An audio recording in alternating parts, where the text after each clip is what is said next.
Former NFL defensive back Jason McCourty, which team he thinks would give the top seed in the AFC, the Ravens, the most stress if they faced them in the playoffs.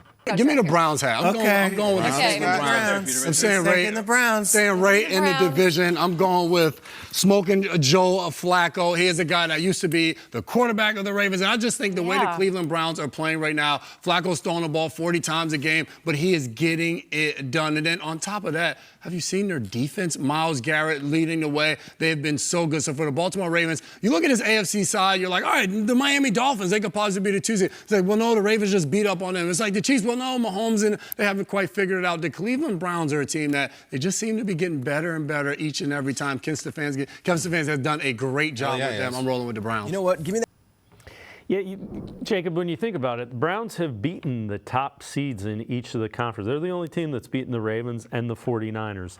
And they've done it with different quarterbacks, and they're playing with a different quarterback in the playoffs. Yeah, it's like they beat the top seed Ravens with Deshaun Watson, and he had a broken bone in his throwing shoulder when they beat him, which is just ludicrous to think of because we've heard of those things happen to the Browns, but never in favor of the Browns. It's really interesting because you're looking at a defense that is playing as good as it's played all year, and Kevin Stefanski said there's a good chance that Ogbo Okoronkwo will play this Sunday against the Bengals and getting himself back, and he was talking to Cam Justice about how he thought his season was over.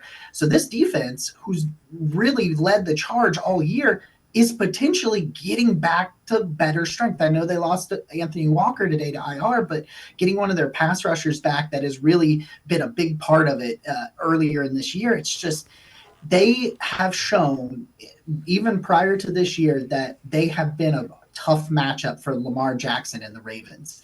Even with Joe Woods the last couple of years, they've had a pretty good understanding of what Lamar likes to do and what he doesn't like to do and how to kind of limit him and bottle him up and kind of limit those explosive plays that Baltimore likes to do. So like Kevin Stefanski, he's seen them a ton. He's seen a lot of what they've got. And obviously they've added Dalvin Cook, but the familiarity, I think they match up really well against this Ravens team in the playoffs, especially as the Browns kind of found a little bit of a run game last week against the Jets. If they can figure that out and lean on a run game and this defense, they're definitely a scary matchup for the Ravens. Yeah, if you're going to beat the Ravens, you better match their physicality, and the Browns are definitely a team that can do that.